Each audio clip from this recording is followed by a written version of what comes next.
Welcome to Gun Club Radio. My name is Aaron, and I'm very excited because there's a conversation that I've been meaning to have for a long, long time.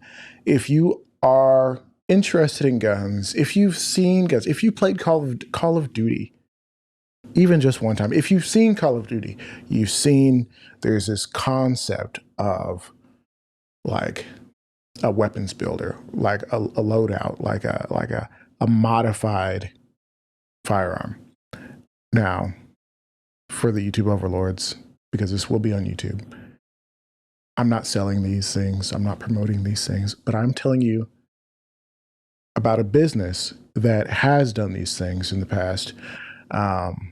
There's a guy who I've seen his work in the past, followed him on social media for a while, and met him a few times in person, at least twice. One was at the Guns Out Range Day, which he just got back from the most recent one. It's a great event. You should go. And the other time was at the, what's it called? GunCon. That one was in Ohio this last year. Crazy time. You should go to the next one. Absolutely. But Vinny, he's one of the co-owners of Monsoon Tactical. And he's done a lot of cool work. I wish you could see everything he's done, but we're not going to show you anything cool here. After we get done here, go follow his social media, of course. All right, let's stop playing around. Let's talk to Vinny. Vinny, welcome to the show. What's going on, Aaron? How you doing? Thanks for having me on. Oh, dude, thanks for being here. I know it's late on your side, but I appreciate you taking the time to talk about your life, your business, where the heck we even got this concept of Monsoon Tactical. And people on the the podcast side, they don't know what you look like, so they're probably like, Monsoon Tactical. Is he from Hawaii? Where did the name come from? First of all, yeah, so I get that one a lot, as far as like where the name come from. So honestly, it's more of a childhood name. I got it when I played sports, specifically baseball. Was actually pretty decent at it. I had a vested interest in pitching, and got pretty good at it. And normally, and again, this is just like the little league kind of stuff. I would go through there and basically three up, three down, just strike everyone out and blow through the lineup like a monsoon, so to speak. So that's kind of got the nickname from my dad playing sports. And then I kind of just adopted that throughout my childhood and obviously into adulthood. I actually used the name for a handful of different things. So it just made sense. And then honestly, at the time when I decided to form my brand, throwing the word solution or tactical or something behind a name was the thing. So we just threw tactical behind Monsoon, and I joke about it. I would never change it. I love the name, but at the same time, if I could, going way back, I probably wouldn't put tactical behind it. But nonetheless, the brand that I built has that name, and I love it. And yeah, that's kind of at least the origin stories for Monsoon. The name itself, it stems way back to my childhood, and I am Monsoon. So very cool. Now, let's kind of talk a little bit about I guess, what do you do overall? What would you say you do with Monsoon Tactical? I mean, like the way that we kind of tell people we're a hot rod shop for mainly pistols. We had a little bit of a small segment for your podcast talking about certain aspects of what we do, and we kind of borderline that reliability and performance. And we kind of push the bounds other directions that we know is a little bit more stable as far as performance goes. So, just like the car scene is a very good parallel to this. Is like when the movies Fast and the Furious came out, everybody wanted to take their Honda Civics and throw a bunch of stuff at it. That's basically kind of what we're doing. as far as you having a stock OEM firearm and then you bringing it to us and, us doing third party modifications and aftermarket work to it. Blending, my whole motto is blending performance as well as aesthetics, because if you're going to spend money, it needs to look good, and perform well. So, Well, they say +5 speed if it looks good. So yeah, there's that. it's funny is our old Cerakoter and a very good friend of mine always said, he's like, well, if I can't shoot good, I'm gonna look good doing it. So he's a good old country boy, and that was his philosophy, and that's something that we kind of stuck with. So it's like, hey, if you ain't shooting good, at least you look good doing it. So Yeah, I love there's that. And that. apparently, it's really hard to find a good Cerakoter. So I've heard. I mean, there's a lot of, again, I'm sure we'll get into this. Nowadays, there's a lot of people doing the thing, and I would say that there are very few coders out there that are really killing it, and I would consider the coding that we're throwing out to be up there. We have a very talented Cerakoter right now that is just killing the game. His name is Taylor Ward, and he's been a very heavy asset for us and our team. I'll get into it a little bit more. It's not just me at this point, at this stage. I founded the company. I kind of set the standards for the company, but now I have a very talented pool of guys that consist of our team as far as the business is concerned at this point. Yeah. Propelling us. At Guns Out, you guys are rolling deep. Like, I was looking around, I'm like, who are all these people? I thought Monsoon was, Vinny, but it's like, no, there's like 10 guys here. Yeah, I mean, it starts out that way, right? I started out as just the one guy who had the vision and the dream and the skill set for certain things, and then as it got bigger, I needed people around me to help go the next step further. And yeah, I mean, we showed up with the whole team last year, so it's not 10 people deep, but we're still a very small outfit. There's only 4 of us. And it was funny because today, before I left, me and Taylor normally are the last 2 dudes at the shop. And every once in a while, we'll kind of sit back and reflect a little bit. And I was just like, there's a lot of stuff going on right now. Like, it's just been a blur. And he's like, yeah. And I'm like, it's kind of impressive how much shit we get done just between the 3 of us. Because there's really only 3 of us that's doing the majority of the physical labor stuff. And then Zach, my business partner, is the guy who's doing all of the admin and all the other stuff on the backside of things that, that need done. So there's only four main wheels making the vehicle move right now. Very cool. Now, since we're here and we talked about, okay, it started with you, with the vision, the dream, the young boy wanting to, turn a basic stock whatever into a hot rod. Let's go all the way back to that fateful day where it just clicked for you and you're like, "Ooh, I'm gonna try this thing." Take me to the beginning.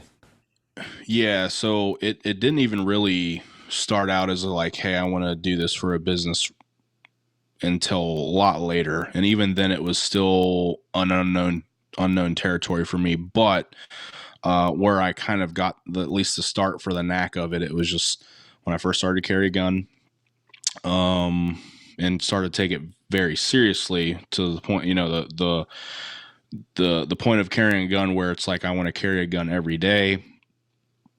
I want to take on that responsibility. So I'm going to start upgrading my kit to be more appropriate for that. I got a Glock 26 and it sucked. So I started to do a couple things here and there on the frame. I kind of looked up like things that you could try to do, like undercuts and stuff like that. And leading up to that, I had not just freshly graduated college, but a few years out of college in the diesel, automotive, and agricultural field. So I was a mechanic basically, and I was doing that. So very mechanically inclined in mind and in hand. I've always been good at taking things apart, putting them back together, or figuring out solutions to problems. So modified my first Glock because it sucked and I needed it to at least feel better in my hand if I was going to carry it and shoot it well. And that continued to progress as I bought more firearms as a young adult, and just started to get good at it. buddies in that I met later in life in the shooting journey were like, your guns are pretty cool. Can you do that to mine? So that's kind of where that started. It started to branch out to do it for friends and fellow shooters. And then eventually started to actually, quote unquote, make some money doing it for local law enforcement guys that I had met through connections with my holster guy at the time. And that's when I started to break into the LEO market locally, that, a couple DEA guys, SWAT dudes, off-duty officer, carry guns for them, and then the competition space. And that really was like for a good 4-ish years. And I would say probably 2016, 2015 is when I decided, like, hey, I'm going to put a name behind this, hence Monsoon Tactical. And then just in the back, I call it the trenches, the dark alleys of the streets or the streets. I was just doing my thing. And then just kind of build a reputation locally for myself. And then, was approached by someone to actually go do this full time. And that's where things kind of started to get real. You said approached by someone to do it full time. Industry plant? Yeah. What? Yeah. So, basically, if you followed me long enough, you might have seen the journey from that. Around 2019 is when I was approached by someone that, again, just knew me through network of people. This individual kind of knew a lot of people, and he knew a guy that knew a guy that knew me, and found out that I was doing this stuff, for locally for people. And he's like, hey, me and my father are going to open up a gunsmithing business. We want to bring you on to kind of do what you're doing and kind of help us build and promote our brand. Because at that time, I was also very heavy in working on the social media side of things and figuring all that stuff out, which is kind of a little bit of a side note is like I've been learning and been very good at navigating the social media space as far as what things are going on right now. I don't want to interrupt, but absolutely, if people aren't following you on socials, they should follow Monsoon_Tactical, because it's actually very, very good. Like a lot of businesses, they have a thing, they just post what they do. Yours is actual content, and it's enjoyable. Yeah, so I got a real early taste on that and a grasp on it, and then kind of had a pretty good grasp on it since. So they kind of brought me on to do a handful of things. Long story short, at that point I was growing my brand and their brand, and there was a little bit of confusion there, because, there was basically two names involved. Because when he first approached me, first of all, he wanted to buy my brand, and I told him no. And I said, if you want to bring me on, I would like to do what I'm doing, be able to promote my brand in tandem with your brand. And then I'll bring my ideas to the table that you're willing to kind of do. And then, there was a good year and a half, well, probably 2 years that we worked together. That's when we started doing a lot of things like Ohio Range Day, and things like that, and getting more out there. And then, he came to me one day and said, he was trying to do a bunch of ambitious things that didn't pan out. And he was like, hey man, unfortunately we can't continue to do this. And I was like, okay, what is that? I understand what it meant, but he's like, what's the plan? And he's like, well, we're going to try to pump out, because at this point we had a lot of work to still do, at the time. And, he's like, well, hopefully, I'll be able to, try to get this done within a month. And then after that, we're done. So that's when I was approached by Zach, my business partner, to actually go full tilt with Monsoon Tactical, the brand itself, fully. And was honestly just forced in the position to jump headfirst into it on my own. So well, not on my own, you know what I mean? Yeah. Yeah. So if you still want to do like this, I said, you got to do it. Correct. Like I was living the lifestyle. I was in the industry. I was building and customizing guns. And I didn't have the responsibility of owning and running the business at the time. I just had the name that was attached to someone else who was paying the bills and had all the licenses and all the stuff. And I was just an employee that just so happened to also have a brand under that roof. So when he was like, "Hey, we're done after this month, like whatever you decide to do, basically you're not going to have a job after this is said and done." So Zach came to me with a proposal, and I sold him a part of my business for equity to basically be able to continue doing what we were doing, because in order to continue at the pace that we were going, we needed the CNC machines, we needed the laser, we needed the paint booth, we needed all the stuff that the other owner had spent a lot of money on to do it at that level. And I could have told him no, and just tried to continue doing it from the scope of like just mainly the frame stuff and the Cerakote stuff, and leave all the other stuff behind. But at that point, I was kind of like, if we're going to do it, let's do it. And we made a deal, and Zach became my business partner, and brought the equity that we needed to buy all the equipment that we already had, just buy it off of them, basically, because that's where they were at, and continue on with all the legal stuff, the LLC, the FFL. And yeah, we started to do all of it under Monsoon Tactical LLC. Yeah, man. I don't know that I've ever gotten to this point in a conversation and had so many questions straight up. Like you hit a lot of things, but what's kind of like running in my mind is like, okay, there's a lot of heavy machinery. We're not just making holsters here. If you're familiar with like the T-Rex story, right? And losing equity to a business partner. I'm sure you love working with Zach, but the like, how much did it cost you to acquire all the equipment to continue going, and how much more did you have to put in to get the equipment you need for where you are today? Are you even able to say? I don't want to put you out there if you're not comfortable saying. So I am still majority owner of the business, right? I won't go into percentages there. I don't think it really matters. At Sure. the end of the day, I'm still a majority owner. I can make and make the decisions that I feel is necessary for the business. But that also being said, I do take Zach's work. I love working with Zach. His input is very valuable, and he is the yin to my yang. He's the balance, right? Mhm. Whenever I have like a certain direction, he's the one who kind of pumps the brakes on me. And then at the end of the day, I still can tell him yes, or I can still tell him like we're doing this, but he still is like, hey, let's look at it from this perspective, as a business partner should. Um, all of his interest is for the business. All I'll say is he has enough stake in the business to really care as well. Mhm. And at the time, um, I was willing to play ball to make the dream happen. The whole T-Rex thing is a very interesting situation because we don't know the entire story, but for Right. someone to give away all of their equity in the business to not be able to make decisions is kind of weird. I'm not in that position. But we did have to spend, you know, um, over six figures to get everything that we needed to continue moving forward. So he brought that to the table.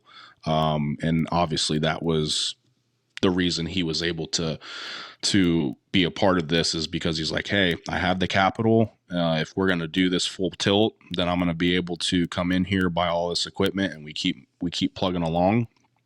And yeah, I mean, it's been successful. That was probably, the best decision that we made, was to go full tilt instead of, like I said, I could have just said, well, I got enough traction for myself personally. I'm going to go, run a garage FFL and just keep doing the small stuff and probably still be able to make a living doing that. But again, now it's to the point where, families are involved. We're Mhm. literally putting the food on other families' tables and are responsible for that. And, it's bigger than just me now. So, Yeah. Now, did you said there's other families involved? Did you have employees at the time, or were you interested in hiring people from the other business? yes, yeah. So we kept the machinist that was there.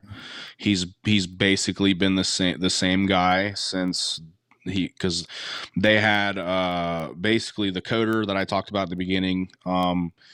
I brought him along with me when I came, and because he was like, we know you do the stippling and all the frame stuff and the Cerakote stuff. And I'm like, well, yeah, but I also have my main Cerakoter. It's this guy. And then they had a conversation with him and made a deal.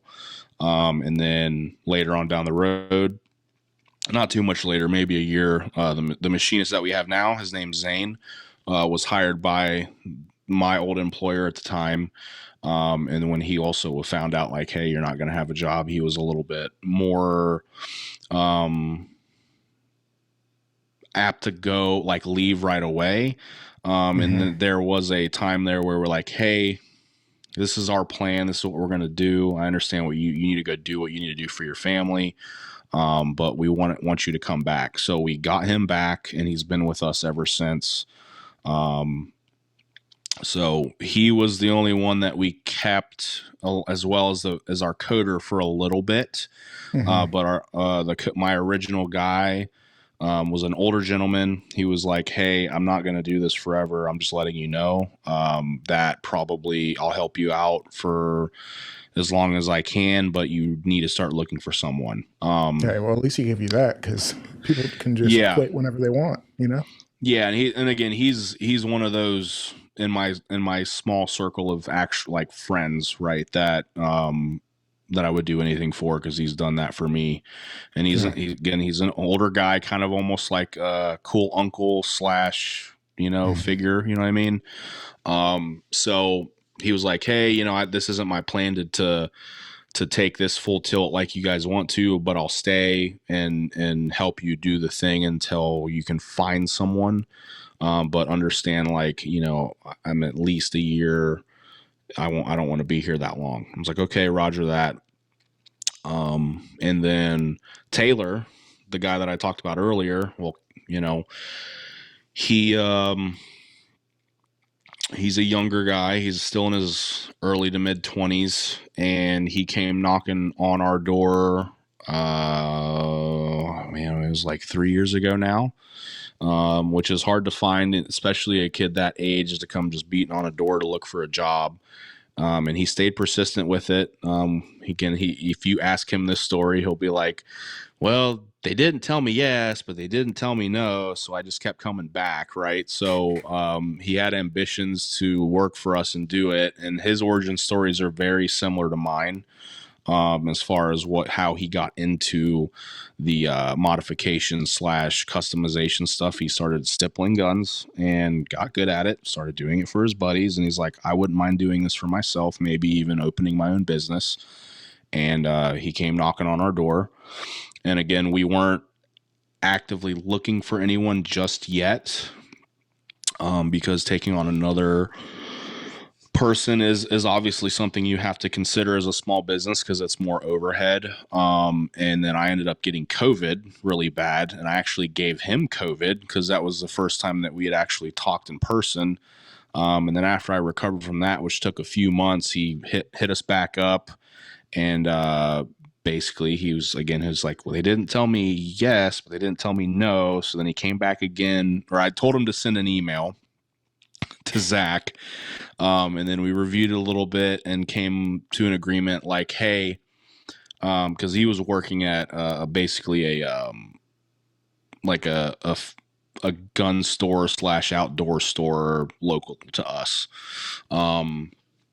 So he was in the industry as far as, like, a normal gun shop, and has that experience. And I was like, hey, how about you come in? We'll kind of put you on this apprenticeship basis kind of thing, and see, like, if you're able to kind of shake this out and do this stuff, if you're actually cut out for it. Like, it's one thing to say it, it's another thing to actually do it. So yeah, he went on like a, once a week basis, coming in to kind of show what he was made of and learn some things and see what he can do. And then like a 2 days a week basis. And this was also unpaid. And then 3 days a week paid at some point. And then finally we're like, you know what? You definitely have what it takes. Let's go. We're going to hire you. And then, now he is my right-hand man. As far as, that's like, awesome.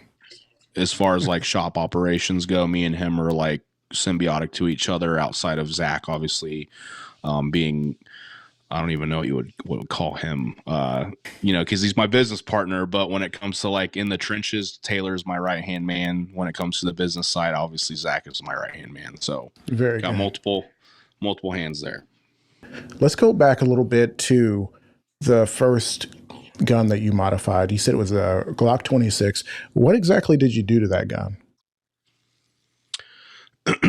Yeah, so it was a Gen 4 Glock 26. It was a forest green frame, so the whole frame was that green color, and it had the Gen 4s had like the finger grooves on it, so I basically removed the middle finger groove to make it flat, just like a Gen 5 is now. And then I did your typical just single undercut to get rid of that Glock knuckle. And then since I had removed the finger grooves, I had to put some stippling on it, so did that. So just super simple like things to make the gun more ergonomic for me at the time. Is just like, this is a chunky little gun. A little undercut would work, based off of information on the internet back then. This was like 2013, 2014 when this happened. So yeah, just some basic ergonomic mods that are kind of just like a given nowadays. Yeah, yeah. I mean, all of those make so much sense. You don't see like a Gen 4 Glock in the wild that hasn't had the finger grooves removed if it's gone through Hmm. custom work, right? Right. Apparently, there's a whole lot of kydex on those things that can easily come off. So I've heard. I've never done it, Yep. but can we actually go a little bit further back? You said you first started carrying a gun. How old are you when you decided to first start carrying As lawfully? soon as I could, 21. Yeah. So I mean, I had a pretty big fascination with firearms when I was a kid. Um, Probably just from the this is going to sound kind of bad, lack of parental guidance when it came to content back in the day. I loved my mother. She was at the time a single mom, raising me, and then my Asian family helped raise me a lot while she was working. And I mean, I had older uncles. They played, video games with guns in it. There was a lot of movies with guns in it. All those 90 action movies that we grew up loving. So obviously, I just had a fascination with that, and was a little spoiled as a kid. So they would always let me buy little toy guns and stuff. And I, oddly enough, I tell this story all the time. I had a blue like luggage, like old luggage suitcase that I had all my toy guns in. I took them with me everywhere. And that translated up into my early teenage years. I did a lot of airsofting, which is really cool now, Okay. but I was Yeah. doing Like that. actual like kitted out airsofting. Yeah, we were doing Milsim before Milsim was cool. We got made fun of back in the day before, now it's more accepted. But yes, for as a teenager, it was okay to do Milsim, right? Because you were a kid. But God forbid you were an adult doing it, you got made fun of. But now it's obviously recognized as well as utilized for training. Hmm. So I was doing a lot of airsofting. Honestly, that's also where I started getting into modifying guns because airsoft guns back then would break pretty frequently, Oh yeah. and you'd have to go back through and fix them, replace gears, O-rings, all that stuff. I was kind of the guy that did that for our group of buddies that did that. So again, very early on, very mechanically inclined. I did that kind of stuff. Yeah. So I make the joke, well, not really a joke, but I make the parallel that I basically started dry firing, quote unquote, when I was 14 years old up until I was in my early to mid 20s, where I transitioned into actual like real guns because I could actually start getting them. So, Hey, listen, if um, if the airsoft community gave us you, I think, we should give them a break. Appreciate you guys. sure. Yeah, man. I mean, I airsofted a lot. If I was a very busy kid and teenager. I played 3 sports a year up until my senior year. I decided to cut back to one. But in between all of that, we were diehard airsofters. I What had a was your lot of senior money. year sport? I wrestled. Okay. So I wrestled. Actually, that was the first sport I did was wrestling. and then transitioned into football and baseball. But out of all the sports, at the end of the day, towards the end of my high school career, I decided I'm like, hey, I'm going to go all in on wrestling this year. I'm going to, spend the summer training instead of playing, doing the football thing into fall, because that was a very conflicting sport with wrestling as well. And then Mhm. baseball was honestly the sport I probably could have did the best at, but it was very political at the time, Mm. and I just didn't play as much, and I just fell out of love with the game. So wrestling was like, this isn't a team sport. It's about you. And honestly, that sport in itself taught me a lot about myself and how to mentally deal with situations, because it's like you're by yourself in that sport. You have to do a lot of mental growing up in that sport. So I think I always say, like, wrestling for me set me up for a lot of success. And then obviously also airsoft did the same thing in the gun industry. So from the shooting perspective side, I got a lot of dry fire, a lot of reps in doing airsoft. And then, yeah, as soon as I was legally able to start carrying and buying guns, I did. Nice. And I guess we should. I know you mentioned did some Leo mods, and sometimes people get really like funny about like, okay, well, if this is like a carry gun, we're not going to do anything to it. Hmm. But you were making modifications to law enforcement guns that they were carrying, that they were like department issued, or was it stuff that they brought in? And Most of them were off-duty guns. okay, A lot of the guys that I had worked with were with a very big precinct. Columbus Police Department, huge. So a lot of those dudes, minus the DEA guy, which is my true first customer I ever had, and still a very good friend. I just talked to him today, actually. mm, That actually used his guns for work, quote unquote. Most of them, these were just like off-duty firearms that weren't didn't have to have any kind of had any kind of strict criteria to them, because they were off-duty guns other than qualifying with them. And the word modify is can be very open-ended. Putting a like we talked about before, a disconnector in a gun is now a modified gun. It's outside of its original intended design. So I wasn't doing anything crazy at the time for those guys. It was just stippling, undercuts, removing finger grooves, putting better texture on it. Thing more aesthetic as well, cosmetic, as well as performance, ergonomic stuff for the grip. So as long as I did it right, because you can like make it too thin and do some certain things. But again, I think every guy in the frame world always starts on a Glock, and the Glock is a very forgiving platform for like grinding on it and heating it up and stippling it. The things that we always looked for as a stippling guy is, the magazines need to drop free. That was the biggest thing, and we don't punch holes in it, right? So doing a stipple job for a cop wasn't like kind of like weird or taboo or anything like that, because it wasn't really a modification that really would cause any issues. You know what I'm saying? yeah, So they were mainly just a lot of stippling is what I did early on.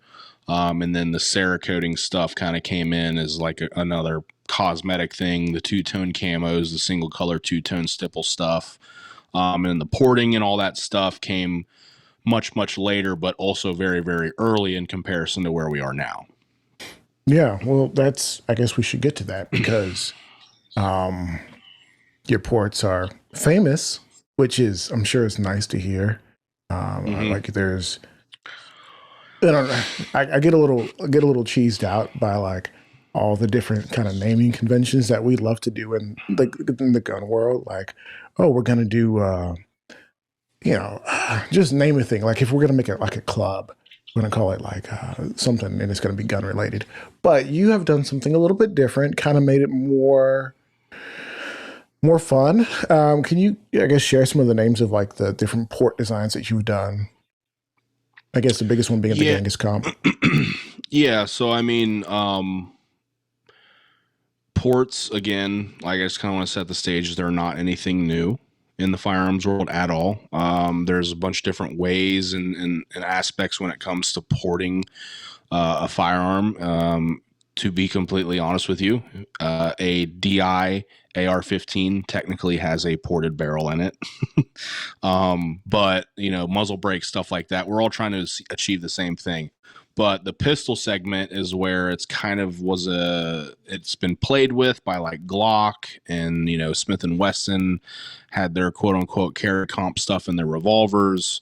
The idea, or just in general too, like pistol compensators were kind of pretty big and hot in the early mid to 2010-ish area with the Roland specials and stuff. So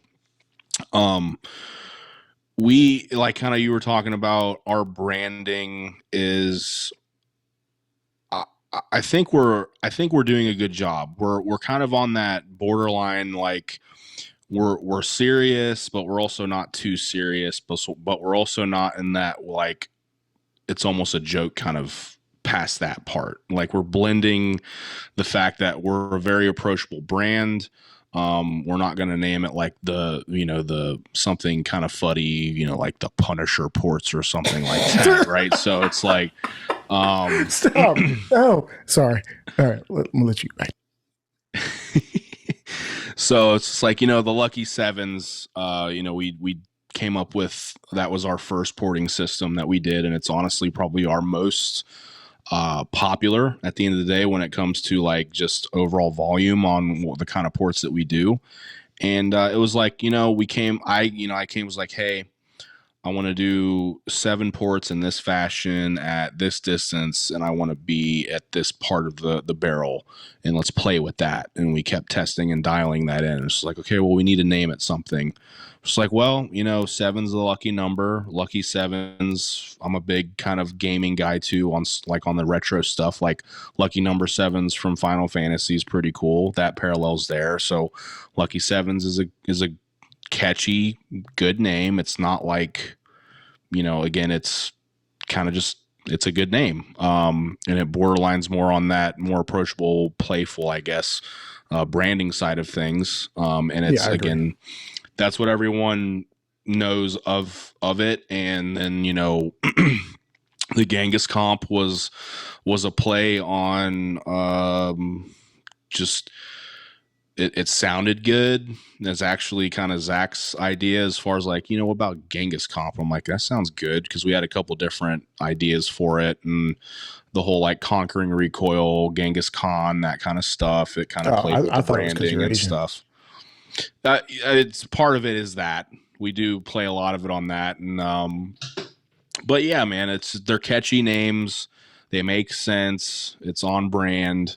And again, we're just a more approachable brand, that kind of flirts on that, again, that side of playful, but not too playful, where it's like could be shown as like a meme or a joke, because we also back up a lot of our products with the way that we can perform with them as well. So, and to me, that also speaks a lot of volumes for different companies and brands where the owners and or people around it can actually shoot.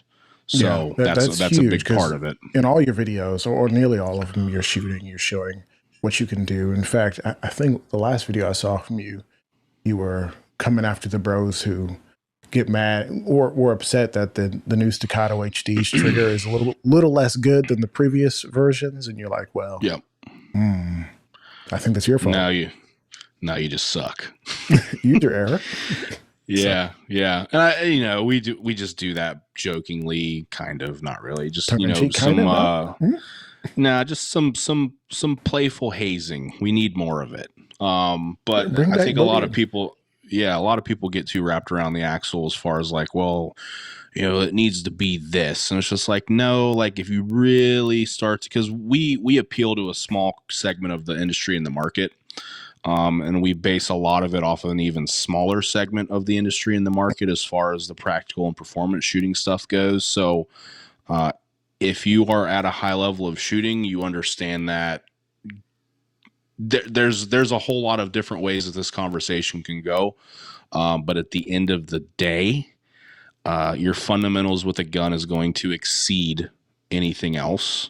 And outside of that, you can actually start to see gains from better better platforms and stuff for sure. But if you get some grandmaster shooter and you hand him any gun, he's going to be able to do the same things with it, regardless of trigger and all that other stuff. Now, there's Mhm. obviously some nuance there, but I'm just trying to put that the point across. It's just like, if you can shoot regardless of the trigger, the sights, the platform, right? And then Yeah. outside of that, like, yeah, you're going to do better with X platform, X trigger, whatever. But, I digress a little bit there. No, I mean that makes a lot of sense. I mean, we were talking originally about, I guess, some of your offering and kind of like how you guys do play with the naming conventions a little bit. Lucky Seven is the most notable. I think Jay Weth was the last guy that I saw. Him and Matt Bros podcast. Shout out to those guys. I think he's the last guy I saw had just recently got a Lucky Seven done, I think. Yeah, Jay and D over there at Mac Bros in Florida, really good dudes. They support our business a lot, and they love the Lucky Sevens. That's their primary choice supporting for them that we offer. We have a handful of different options, and there's different reasons for those options. But they really, like I said, the Lucky Sevens, like pound for pound, is the most the most service that we offer from the porting side, next outside of the 2011 stuff. But like, Mm. majority of the time we're able to apply that porting system to most handguns. Yeah. So now that we've kind of got the good stuff out of the way, let's talk a little bit about, I guess, some of the gun science. Because is it gun science? Is it bro science? I've always been a little bit skeptical, right? Of like, hey, send your gun off. We're going to put we're going to put a lay on it. We're going to cut it up real good and we're going to send it back to you. Somehow it's still going to work. Somehow. And then at what, like, how do we, case in point, you go and you buy, say, the new Radian or the new Harrington comp, and they're like, this is 25% better at reducing recoil. You're getting 35% better recoil reduction. Like, okay, like where are you getting these numbers? How does Yeah. Monsoon Tactical quantify or what's your process of understanding how actually good is the thing that you guys are putting out? So, well, maybe not this year, 2026, I really want to push more for the metrics for people to have, because that's always the question, because a lot of these comp companies do that, right? And there is a way scientifically to gather that data and that information, that involves, certain pieces of equipment to do. And again, that's the equipment that I want to invest in personally to kind of give those figures to people. I've always had a little bit of a mixed emotion with that way of gathering data, because it's a very, we're going into science class stuff, right? So it's a very controlled test, which is good. But at the end of the day, it's also not, in my opinion, going to be the end all be all of like, okay, cool, this is a 30 or 40% reduction in recoil based off of the control, which would be a stock gun with then having whatever the product or service is on the gun to give you that other set of data points to be like, okay, we do the math. It's 40% less recoil based off of muzzle rise measurements. And, that's our marketing on it. That's great. And there's some validation there, but at the same time, where we get our, our kind of metrics from is just like, again, being a shooter, knowing what I want, in the competition space, I go a lot based off of feel, because you can port a gun 5 different ways, and 4 of them aren't going to perform as well as one of them, and they could be very similar. So it starts to boil down to a little bit of trial and error, and also what's out there in the industry that has been done before. Because again, a lot of this isn't new. The things that we're offering are honestly things that have been done in the past, just in a different way. Like our Grandmaster Genghis comp, or even our Genghis comp, for instance. It's an integral compensator. Compensators aren't new. But how we did it is new. Like that innovation to be able to shrink everything down and make it integral is the new thing, compared to threaded barrel, extra length, all that other stuff. We were able to shrink everything down and then apply like basic, honestly, basic industry principles and things that have been kind of figured out in the past to make those things work properly. So again, from our standpoint at this stage of the game, we do want to be able to present metrics for people because some people just want to know. But realistically, it's just like this works the way I want it to work for me as a shooter. And I'm, trying to not be like too cocky about it. But like if it's good enough for me, it's going to be good enough for you. Just because I know what I want as a shooter. And if the gun's tracking the way I want it to do, it's feeling the way I want it to feel, and it stays accurate and reliable, then like we got something here, So Yeah. Anybody who can't shoot can like make a comp and then screw it on a gun, throw it in a ransom rest, pull the trigger, and then measure that data. But what does it do after it recoils? Because most of the time when they're gathering that data, the gun stays tilted up for one round. So but what is it doing in successions of 10, 15, 20 rounds of fire? How's the dot behaving? Which way is it going? Is it returning to the same spot? Like you don't know these things in those controlled metric tests versus actually we're going to do these things, set up the numbers based off of some data that we've collected and actually go shoot it and see what it does. And that's kind of where we base it off of. And then the proof is in the pudding after that. Like people go and, we build the name for ourselves to do good, steady, to do good work and good business. People go use those products and like validates everything that we have designed and thought of. Right. So that's kind of where we're at with everything. Yeah, no, I can appreciate that because obviously, as a little bit of a numbers guy, I'm not good at math, but I enjoy some numbers. I'm just like, oh man, like tell me it's 35% better. Tell me it's somehow 43% better, almost half. That's amazing. That's worth at least $1,000. And again, a lot of people call and they're like, "Hey, do you have a quantifiable number to this?" And I'm just like, the way that the data is presented. For most of these people doing that, like the 30-40% reduction is, again, it's an easy test to do. We just never invest in the equipment to do it. And again, the mixed emotion was like, well, that's a controlled test. Yeah. It's in a viced device that is 100% taking human error out of the equation to measure angles. Okay. But that's not what's really happening in real time, right? I give you a gun. There's some rotation that happens in the handgun. Well, even not just outside of that, just like I give a new user a ported gun and I give a experienced guy a ported gun.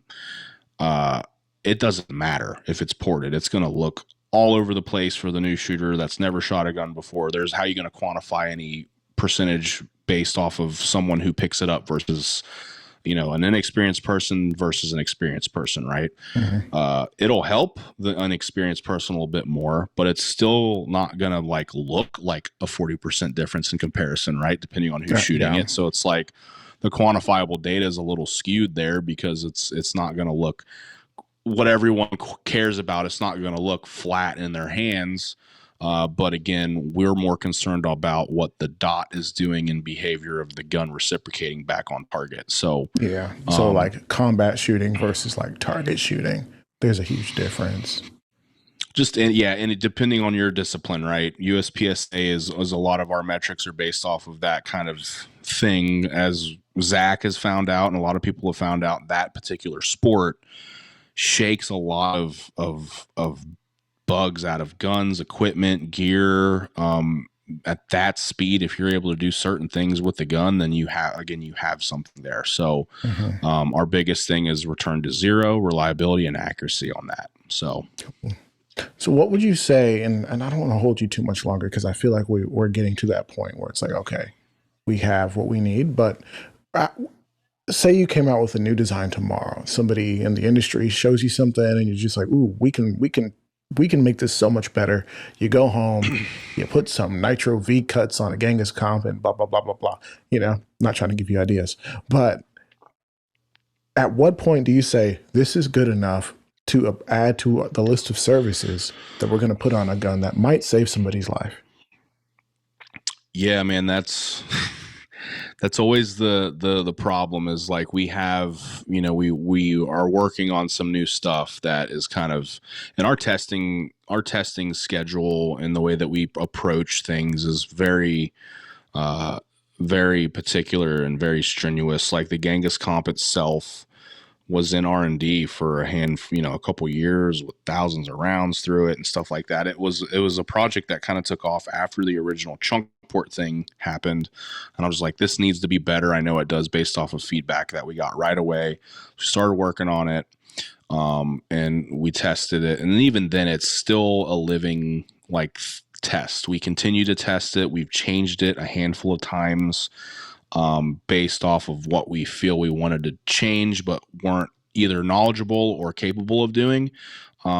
We do some small changes here and there that we think is better for the modification. Excuse me. So yeah, it's like we have the Genghis comp, the chunk port, and Lucky Sevens, kind of the three main thing, and the Grandmaster, just that extra added stuff. But just to keep it simple, those three main ones. And then we added a couple of extra ones here and there. And it's just like some of them just had a little bit more porting, more marketed towards like performance stuff. And it's just like, to your question, like, when is too many a thing? And it's just like, it's hard telling, because there are a couple other ones that we have tested that are like, this is really good, but like, at what point is it kind of just like, do we need to add another porting option? Because there's a couple of like different styles out there that a lot of people are already doing that we played with, and it's like, do we really want to bring this to market because other people are doing it? Do people actually want to have our spin on this? Because I mean, that's the thing that we try to do, is if it's a known style, because we like to try to stay original as possible. I won't get too deep into it, but like, there's a lot of copycats out there now. Like I said, we came to the game pretty early as far as mainstreaming ports. We've been told that we were kind of the company that really did mainstream the ports. That's up for debate. I would agree with that as well, but there's other people doing it still as well. But like the chunk port, we came up with that name, and apparently it's industry standard now as far as the name is concerned. So It's band-aids, man. yeah, so I mean, it's just like, there's really, in my opinion, right now, there's nothing that we need to add, but we're always still playing with things, right? Like, Yeah. I don't want to stay stagnant. I'm always trying to improve the stuff that we already have and work on other things that I have had ideas with. And if we have to pull it out, we will. If not, we'll just keep it shelved. And there's a lot of that, actually. We have a lot of things that have just never seen the light of day outside of either test things that we have in house or in the hands of people that we trust that are just kind of playing with it to give us actual feedback. So, And I suppose my last question is something that people who would be interested in reaching out, having a conversation, sending you cash, that kind of thing, they would be. I guess the question is something that I've heard already addressed, but I haven't heard it from you, which is, at what point in the life of the services you offer, do you say like, this is too far, or this is not far enough? Like, at what level of reliability are you comfortable with? so there's, like I said, there's always give and take when you start to do these things, right? So I'm when it comes to the design aspect of things, the cosmetic stuff that doesn't affect the performance of the gun, I'm willing to go as far as we can with that. Design stuff, that's a discussion on its own. Well, it's a gun, it shouldn't really look all weird and crazy and have all the design things, because there's so many different camps on, like, it's a tool, it can be held against you in court, yada yada yada. I get that. You're an adult, you make those legal decisions yourself. It's kind of the same thing with just anything in general and how we approach that side of it. Like, if you're porting a gun, we don't market our ports for any kind of duty or self-defense role. It's, again, like, just to cover our butts legally. Like, that's not a ethical thing for us to be like, this is what it's for.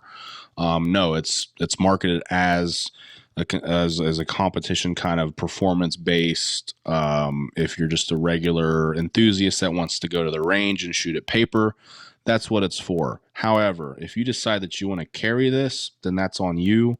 We personally, we always say we personally carry a ported gun because we trust our lives with it, because we took the time and the energy to put our own data into whether or not this fits all the boxes for us as a carry gun. So it's kind of one of them things where, if from the standpoint of that view, for that kind of realm, it's just like, yeah, I get the point, but like, if someone wants just to have something for fun, if they just decide they want to carry it, that's on them. From the design standpoint, I like going as crazy and outside the box as possible. When it comes from all the mechanical stuff, like we talked about triggers, I'm very conservative there. I want it to work all the time. I want it to stay as close to original OEM stuff as possible outside of certain platforms. And then like the porting and stuff, again, that was figuring out the balance of, does it stay reliable? Because when you port a gun, there is chance for it to become less reliable. Hence where we start to play with port location, port size, number of ports, or in this case, like the Genghis Comper chunk port stuff, and that being done correctly, to where the success rate is way higher than the failure rate, at which case, we're happy with that. So I'm pretty conservative on the fact that I want the guns mechanically to be pretty much the same, with way more performance. And then on the design side, we can go as wild as you want, man. So Fair. Are we keeping OEM recoil springs, or are we going to throw a different one in to just match the ports and the comps? Yeah, our porting is designed and engineered to work with OEM stuff. Outside of that, if you want to start tuning it, you can, but the whole goal is to, if it's an oversprung Glock and it can run the ported barrel with the same level of reliability with the stock spring, then we did our job the right way. You know what I mean? Because some people don't get into that weird nerdy side of like, I'm going to go get new springs and start changing the recoil pattern of this gun so that it's better. It's just like, some people just want a better shooting gun without messing with it. So if the porting that we do can run with the stock stuff, one, that's way better news for them, because it's still reliable with the factory stuff, which is normally way oversprung. But if you want to start tuning it, you can. So it's kind of open-ended on that side, where it's like, our aim is to keep them reliable with OEM stuff, but you can kind of go outside the box and start playing with it if you really want to, if that's kind of your thing, because people like to tinker as well. Yeah. So. Well, and here's me taking a dig. But what is the most oversprung handgun you've dealt with, and why is it the Walther PDP? I don't know why the Walther is so oversprung, but it is. It's rough. For the longest time, it was the Glock, but then the Walther came through, and it's like, nah, fam, get out the way. And the best sprung gun from the factory is the M&P 2.0. Very good. All my M&P boys, Heavy from Pop Culture 223, he's going to be so happy to hear that. Big M&P bro. All the M&P bros, they live and die M&P. It's kind of weird. M&P is still, I mean, it's funny because it's been around longer than the 320, which is obviously under some issues right now. But oh yeah, out of all of the striker handguns out there, I don't know why it's still kind of like it's the redheaded stepchild of the group. Like, It's a really good gun. I would, if I again had to put my 2011 down or my Beretta down, get away from a hammer gun and go back to a striker gun primarily, it would be an M&P 2.0. Yeah, that's actually the gun I really considered going with, because I wanted to be contrarian. And then I thought to myself, this isn't a cell phone. This is a gun. Do the very normal thing. Get a Glock 19. Yeah. But maybe if I could change you can't go wrong with a Glock 19 either. But yeah. Well, dude, thank you so much for your time. I know there's so many more things we could get into. If there's anything you wanted to share, feel free to share it now. But if you could don't say the website URL, but if you could share like where people can reach you, social media, all that, that would be fantastic. Yeah. So Monsoon Tactical, Monsoon_Tactical on Instagram and YouTube. And then if you Google Monsoon Tactical, we'll come up with all the other stuff that you would probably need to get a hold of us. So yeah, I mean that's our primarily like as far as social media is concerned, I'm very heavy on Instagram. I do a lot of communication through there, and we'll try to get to as many DMs as possible. If it gets more businessy, then we'll have you email us, which again you can find that via Googling us. And then yeah, YouTube, I need to get more active on there, but I can only dedicate so much time to all the aspects. But yeah, that's where you can find us. So yeah. All right. Well, dude, thank you so much for being here and thank you so much for your time. And of course, if people are watching this and they're like, man, we wish we could have more conversation and you hadn't seen the original conversation we had about the Trigger Tech Ace, there's that as well. Go check that out. Let's go ahead and do the outro. Yeah, man. Yeah, man. Thanks for having me on. Sorry, I didn't want to cut you out there too quick, but thanks for having me on, dude. Appreciate you reaching out. Glad we could make it happen finally. And again, if you want to have another conversation, I'm always down. I love doing these, so just hit me up. Yeah, we'll find a way. I know we will. Sounds good, bud. All right, guys. So, what do you guys think about Vinny? Is he okay? Is he all right? You guys want him to come back on the show? Well, why didn't you say so? Anyways, my name's Aaron. Thank you so much for watching, listening, wherever you are. Gun Club Radio. We absolutely need your support. So if you're watching on YouTube, there's a members section. Go ahead, click the little thing that says members. How much is it a month? Less than a cup of coffee. I promise you it's less than a cup of coffee. Unless you're drinking black coffee from Mickey D's, it's less than a cup of coffee. Support what we do here. And if you want to support in other ways, there are links. I'm sure there'll be some sort of sponsor thing. Look for it. Thank you guys so much for supporting. And we'll see you next time. Peace.